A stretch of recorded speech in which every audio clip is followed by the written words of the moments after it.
श्री स्वामी समर्थ. नमस्कार भक्तांनो, तुम्ही कधी विचार केला आहे का की लसणाची एक साधी कळी जी आपण दररोज आपल्या अन्नात वापरतो, ती जर तुमच्या उशीखाली 72 तास ठेवली तर तुमच्या जीवनाचा चेहरा बदलू शकतो. हा एक साधा घरगुती उपाय वाटतो, पण यामागे एक रहस्य आहे. भिक्षूंनी ते स्वीकारले, आयुर्वेदाने ते स्पष्ट केले आणि परमहंस योगानंदजी यांच्यासारख्या महान संतांनी ते आध्यात्मिक रहस्यांनी जोडले. जेव्हा शरीर, मन आणि आत्मा थकलेला असतो, जेव्हा डोळ्यातून झोप निघून जाते, जेव्हा अस्वस्थता हृदयात सतत धडधडत असते, तेव्हा हा छोटासा उपाय जीवनात असा चमत्कार करू शकतो की ज्याची कल्पनाही केली जाऊ शकत नाही. तो 72 तासांचा लसणाचा चमत्कार आहे.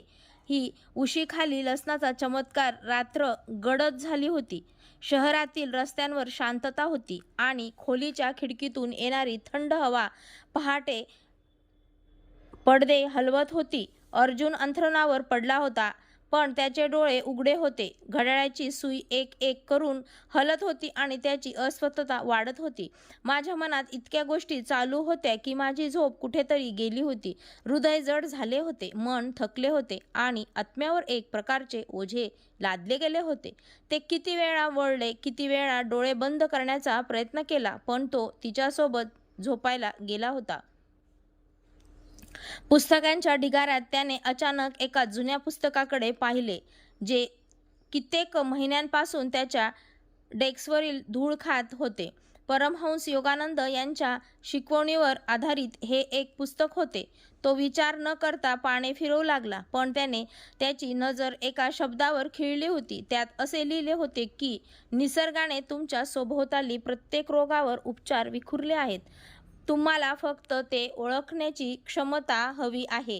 अर्जुनाने हे वाक्य पुन्हा पुन्हा वाचले, जणू कोणीतरी त्याला आता खोलवर स्पर्श केला होता. इतक्यात त्याच्या समोर एक छोटासा परिच्छेद आला, ज्यामध्ये एक लिहिलेले होते की जर रात्री झोपताना उशीखाली लसणाची एक कळी ठेवली तर शरीराची आणि मनाची दोघांनाही शांती मिळते.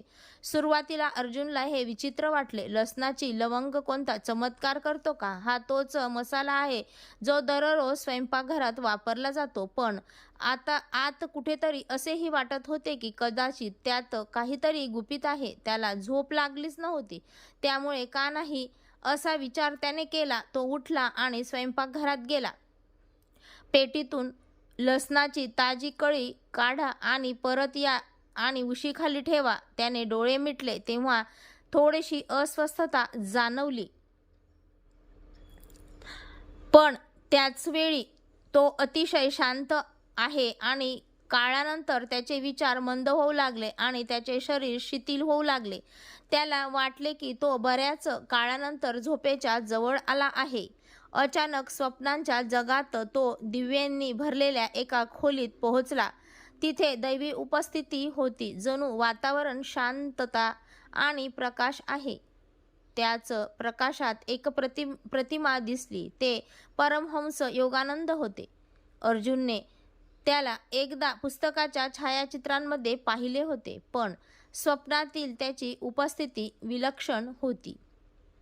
योगानंद हसला आणि म्हणाला, लसूण हे केवळ अन्न नाही, तर शरीर आणि आत्मा या दोघांनाही शुद्ध करणारी एक निसर्गाची देणगी आहे.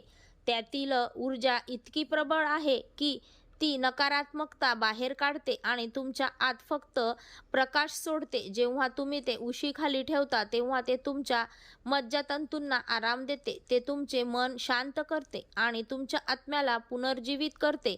अर्जुनाने हे संदेश स्वतःमध्ये आत्मसात केला. गाढ झोपला आणि सकाळी त्याने डोळे उघडले तेव्हा त्याला आश्चर्य वाटले. बऱ्याच काळानंतर तो इतका गाढ झोपला होता की त्याचे शरीर ताजेतवाने आणि उजळ दिसत होते. श्वास नेहमीपेक्षा ताजेतवाने वाटत होते. आता काहीतरी साफ झाल्यासारखे वाटत होते. तो विचार करत होता की हा केवळ योगायोग होता की तो खरोखरच लसणाचा परिणाम होता. दिवसभर त्याने पाहिले की त्याचे डोके जड नव्हते. तणाव पूर्वीसारखा त्रासदायक नव्हता. त्याच्या चेहऱ्यावर एक हलकेसे स्मित होते. ते जो स्वतः अनुभवत होता. आणि दुसऱ्या दिवशी रात्री त्याने पुन्हा तेच केले. त्याने लसणाची लवंग उशीखाली ठेवून डोळे बंद केले. यावेळी मला आणखी झोप लागली. त्याचा स्वप्नात त्याला एक अदृश्य शक्ती त्याच्या खांद्यावरून ओझे उचलताना दिसली. वर्षानुवर्षे जमा झालेला तणाव अचानक नाहीसा झाल्याचे दिसते. तिसऱ्या रात्री जेव्हा त्याने लसूण ठेवले तेव्हा तो अनुभव आणखी विचित्र होता. खोली एका अदृश्य ऊर्जेने भरलेली दिसत होती. त्याचे विचार शांत झाले आणि हृदयाचे ठोके पूर्वीपेक्षा अधिक आरामदायक झाले. त्याच्या आत एक खोल शांततेचा सागर असल्यासारखे त्याला वाटत होते. सकाळी जेव्हा त्याने डोळे उघडले तेव्हा त्याच्या मनात आत्मविश्वासाची एक वेगळी पातळी होती. शरीर खूप हलके होते आणि मन खूप शांत होते. 72 तास पूर्ण झाल्यानंतर अर्जुनला जाणीव झाली की ही केवळ झोपेची बाब नाही, तर त्याच्या संपूर्ण अस्तित्वामध्ये बदल झालेला आहे. त्याची अस्वस्थता दूर झाली. विचारांचा आवाज कमी झाला. आत्म्याचे एखाद्या नव्या प्रकाशाला स्पर्श केल्याने आत एक वेगळी शांतता होती. आता त्याचा असा विश्वास होऊ लागला की निसर्गातील प्रत्येक छोट्या गोष्टीकडे काहीतरी मोठे रहस्य लपलेले आहे. त्याला योगानंदांचे स्वप्न आणि त्यांचे शब्द आठवले. चमत्कार शोधू नका, चमत्कार तुमच्या आत आहे. निसर्ग हे केवळ एक माध्यम आहे. खरी शक्ती तुमच्यात विश्वासात आणि तुमच्या आत्म्यात जागृतीमध्ये आहे. हे सत्य त्याच्या जीवनाचा आधार बनले. हळूहळू त्याचे मन विचलित होऊ लागले. आधी ते काही मिनिटेही ध्यानेत बसू शकत नव्हते. आता तो तासनतास शांतपणे बसू शकत होते. नात्यातील तणाव कमी होऊ लागला. ऑफिसमध्ये जेथे आधी तो तणावग्रस्त आणि चिडखोर असायचा, आता त्याच्या स्मितहास्याचा सर्वांवर परिणाम होत असे. त्याला समजले की उशीखाली ठेवलेले एका साध्या लसणाच्या कळीने केवळ त्याची झोपच वाढवली नाही, तर त्याच्या संपूर्ण जीवनाचा मार्ग बदलला. हे केवळ शरीराला बरे करणे नव्हे, तर आत्म्याला जागृत करणे होते. आता त्याने ठरवले की तो एक रहस्य लपवणार नाही. केवळ एका ध्यानगुरूला भेटल्याशिवाय. पण अर्जुनाला माहीत होते की हे सर्व तो दररोज रात्री करत असलेल्या छोट्याशा उपचाराचे फळ आहे. हळूहळू त्याच्या नात्यात बदल होऊ लागला. सुरुवातीला घरात तणाव होता. एका छोट्याशा मुद्द्यावरून वाद झाला होता. पण आता अर्जुन इतका शांत आणि सकारात्मक झाला होता की त्याच्या स्वभावाचा परिणाम संपूर्ण घरावर दिसू लागलेला. जिथे आधी त्याची आई म्हणायची की तुम्ही नेहमी तणावाखाली असता, आता ती म्हणते की मुला, तुझ्या चेहऱ्यावर एक विचित्र चमक आहे, जणू तुझी एका नव्या जगातून परत आला आहात. त्याची पत्नी आता तक्रार करत नव्हती. त्याऐवजी त्या तुमच्या समोर राहिल्याने मनाला आता खूप शांती मिळते. अर्जुनाला वाटले की लसणाचा हा चमत्कार केवळ त्याच्या आत्म्यातच नव्हे, तर त्याच्या संपूर्ण वातावरणात पसरलेला आहे.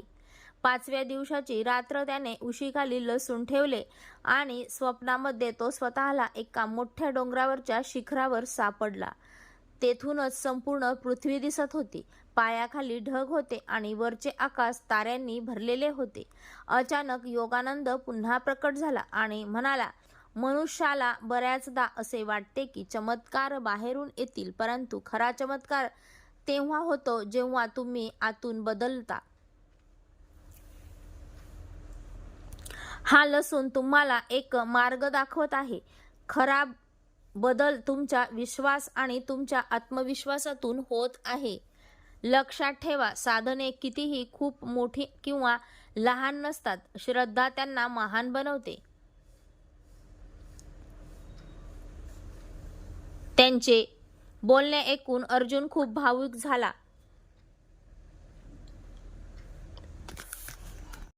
हा प्रयोग खरोखरच केवळ एक प्रतीक होता हे त्याला आता स्पष्टपणे समजू लागले होते. निसर्गाचे छोटे छोटे उपायही किती खोल आध्यात्मिक दरवाजे उघडू शकतात याची आठवण करून देण्यासाठी हे आले आहे. सकाळी उठल्यावर त्याने ठरवले की आता तो देखील त्याच्या दिवसाची सुरुवात लसूणाने करेल. तिने सकाळी रिकाम्या पोटी पाण्यात लसणाची एक छोटीशी लवंग खाण्यास सुरुवात केली. त्याला वाटले की त्याची ऊर्जा दिवसभर राहते आणि थकवा कमी होतो. हळूहळू त्याच्या वागण्यात बदल होऊ लागला. सकाळी लवकर उठून ध्यान करा, नंतर थोडे प्राणायाम करा आणि नंतर हलके जेवण करा. त्याची झोप आता पूर्वीसारखी नव्हती, पण आता प्रत्येक रात्र सखोल आणि शांत असेल. त्याला माहीत होते की उशाखाली लसूण ठेवल्याने दररोज रात्री त्याचे मन शुद्ध होते आणि आत्मा नवीन ऊर्जेने भरलेला असतो. 6व्या दिवसाच्या रात्रीचा अनुभव सर्वात आश्चर्यकारक होता. जेव्हा त्याने उशीखाली लसूण ठेवले तेव्हा त्याला वाटले की खोलीत दुसरे कोणीतरी उपस्थित आहे. तो घाबरत नव्हता, तो शांत होता. त्याने डोळे बंद करताच त्याला त्याचे शरीर उजळल्याचे आणि त्याचा आत्मा उठल्याचे जाणवले. एका स्वप्नामध्ये त्याला स्वतःला एका मंदिरात आढळले, जेथे हजारो दिवे जळत होते. एक सखोल शांतता होती, केवळ दिव्यांचा प्रकाश आणि मंत्रांचा प्रतिध्वनी. अचानक तोच दिव्य प्रकाश त्याच्या समोर पुन्हा प्रकट झाला आणि एक आवाज आला, आता तुम्हाला समजले आहे की शक्ती बाहेर नाही तर आत आहे. हे लसूण केवळ एक माध्यम होते, ज्याने तुम्हाला त्याची जाणीव करून दिली. 72 तासानंतर तुम्ही पूर्वीच्या स्थितीत परत आला आहात. आरामदायी, शांत आणि ऊर्जेने परिपूर्ण. अर्जुनाच्या डोळ्यात अश्रू तरळले. त्याला वाटले की त्याचे आयुष्य खरोखरच बदलले आहे. हा बदल केवळ शारीरिकच नव्हता, तर मानसिक आणि आध्यात्मिक देखील होता. त्याला आता झोपण्यासाठी संघर्ष करावा लागला नाही, दबाव त्याच्यावर आला नाही. त्यांचे विचार स्पष्ट आणि सकारात्मक होते. सर्वात मोठी गोष्ट म्हणजे त्याला आता त्याच्या आतील प्रकाश ओळखला गेला. 72 तास पूर्ण झाले आहेत. अर्जुनाने आता हे रहस्य एकटेच न ठेवण्याचा निर्णय घेतला. त्याने ते सर्वांसोबत वाटून घेण्याचे ठरवले. याबाबत त्याने आपल्या कुटुंबियांना माहिती दिली. सुरुवातीला सर्वजण हसले आणि म्हणाले की उशीखाली लसूण ठेवण्यास काय होईल. पण जेव्हा त्यांनी पाहिले की अर्जुनाचे जीवन खरोखरच बदलले आहे, तेव्हा त्याच्यापैकी अनेकांनी हा उपाय करून पाहिला. हळूहळू त्यांच्या जीवनात सकारात्मक बदल घडू लागले. काहींनी सांगितले की ते झोपले होते, काहींना सांगितले की मन शांत झाले आणि काहींनी सांगितले की त्यांचे संबंध सुधारू लागले. अर्जुनाला जाणीव झाली की हा योगानंदांचा संदेश आहे. चमत्कार शोधू नका, तो जगायला सुरुवात करा. त्याने आता हा प्रयोग एक मिशन बनवला आहे. तो कुठेही गेला तरी लोकांना सांगत असे की मी हा केवळ घरगुती उपाय नाही, तर आत्म्याला जागृत करण्याचा एक मार्ग आहे. लसूण हे केवळ एक प्रतीक आहे. आतली शक्ती आणि विश्वास हा खरा चमत्कार आहे. आता त्याचे आयुष्य पूर्णपणे बदलले आहे. याचा चेहरा उजळला, डोळ्यात एक खोल शांतता आणि आत्म्यात एक वेगळी ऊर्जा होती. 72 तासांचा हा छोटासा प्रयोग त्यांच्या आयुष्यातील सर्वात मोठा निर्णायक टप्पा ठरला आणि त्याने ठरवले की तो त्यांच्या आयुष्यातील प्रत्येक क्षण या शांती आणि ऊर्जेसह जगेल. जेव्हा अर्जुनाने आपले 72 तास प्रवास पूर्ण केला, तेव्हा त्याला जाणवले की हा चमत्कार बाहेर नाही तर आत आहे. उशीखाली ठेवलेले लसणीची ही एक साधी कळी त्याच्यासाठी दार बनली होती. एक दार ज्याने त्याला अवस्थेपासून शांततेकडे, थकव्यापासून ऊर्जेकडे आणि अंधारातून प्रकाशाकडे नेले. योगानंदांचे शब्द आता केवळ स्वप्नांमध्ये प्रतिध्वनी होत नव्हते, तर त्यांच्या दैनंदिन दिनक्रमात आणि विचारांमध्ये जिवंत झाले होते. त्याला असे वाटले होते की जीवनाचा प्रत्येक क्षण, प्रत्येक श्वास आणि प्रत्येक वस्तू त्याच्या आत देवत्व आहे.